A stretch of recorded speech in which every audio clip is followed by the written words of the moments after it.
E aí, pessoal, estamos de volta ao nosso devocional do Caminho da Adoração. E é um prazer te receber aqui nesse canal. Eu sou Matheus Lima. Todos os dias eu me disponho aqui a trazer um devocional para estudarmos, para começarmos o dia. Não só começar, tem um devocional de 6 da manhã e o devocional das 18 horas. Para a gente estudar mais a palavra e manter a palavra viva na nossa mente durante o nosso dia. Então, se você ainda não está comigo, por favor, se inscreva no canal, ative as notificações e todos os dias que você desejar ter o devocional, a notificação vai chegar até você e você vai poder acompanhar o vídeo do dia, o devocional do dia. E é claro, eu sempre gosto de avisar, de alertar que o devocional que eu faço é simplesmente uma abertura para que você possa ir mais fundo no seu devocional, na sua relação pessoal com Deus. Aqui é apenas um ponto de partida.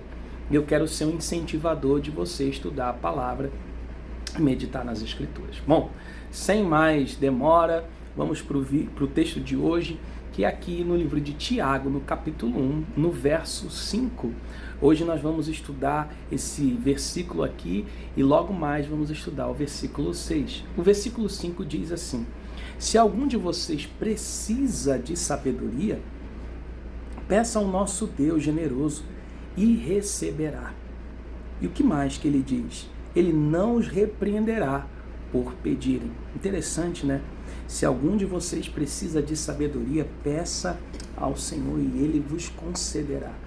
O que esse texto nos ensina é que quando nós pedimos a Deus a sabedoria, como Salomão fez diante do Senhor, e eu até lembro dessa história, e eu gostaria que você até voltasse lá em Samuel e estudasse esse texto, que fala que quando Salomão assume, 2 Samuel, tá?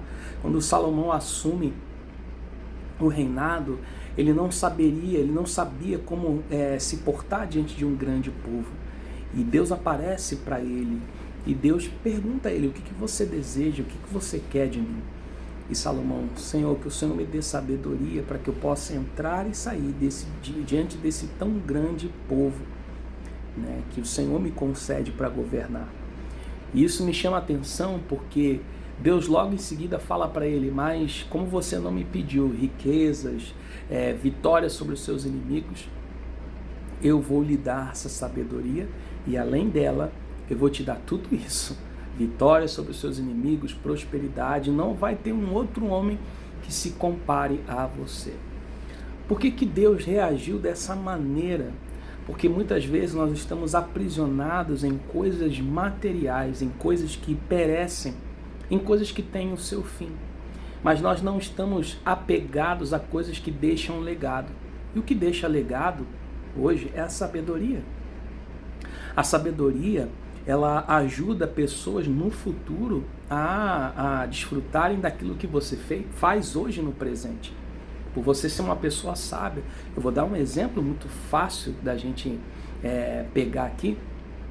Há 100 anos atrás, nós não tínhamos essas tecnologias que nós temos hoje, mas por causa do avanço, né, da sabedoria dos homens, né, da sabedoria que cada um foi tendo e evoluindo as coisas, hoje nós chegamos a isso, ao que você vê hoje aqui diante dos teus olhos, numa telinha ou numa telona, eu conversando com você.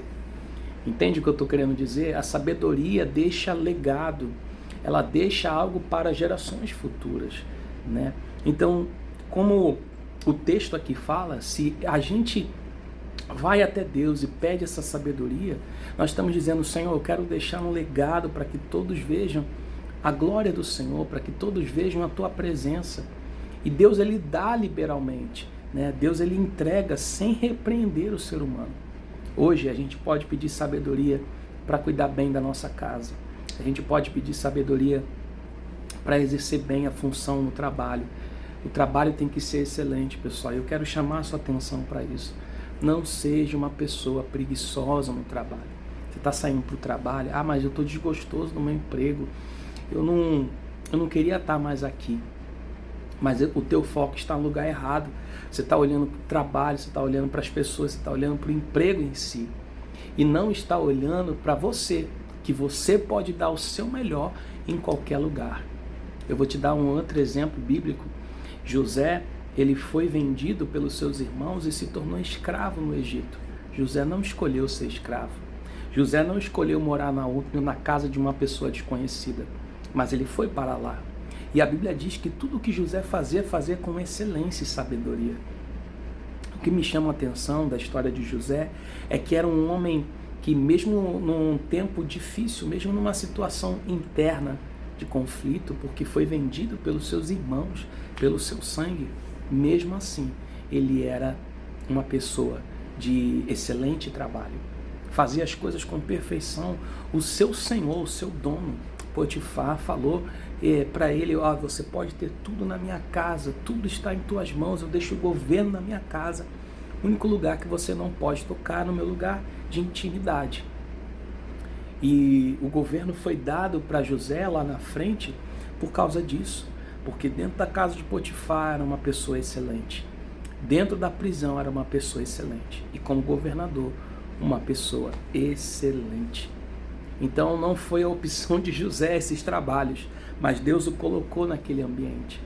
Deus coloca a gente, ou Deus deixa a gente estar em ambiente e a gente se frustra, reclama por causa do ambiente, em vez da gente fazer o nosso melhor. Que aí Deus, ele vê a sua índole, o seu caráter, e vê que ele pode te tirar daquela situação e te colocar numa situação muito melhor. Mas por Deus não enxergar isso em nós, aí sofremos, aí padecemos. Então peça a Deus sabedoria, Ele vai te dar, Ele não vai te repreender. Peça sabedoria até mesmo para você mudar o seu jeito, dentro de casa, dentro do trabalho. Peça a Deus sabedoria, Ele não vai te repreender, Ele vai te ajudar. Senhor, obrigado por esta palavra, por esse conselho fiel e poderoso. Que os teus ensinamentos possam se manter vivos em nossa mente, em nosso coração. Em nome de Jesus. Amém. Eu aguardo você daqui a pouquinho na continuação do nosso devocional. Até lá.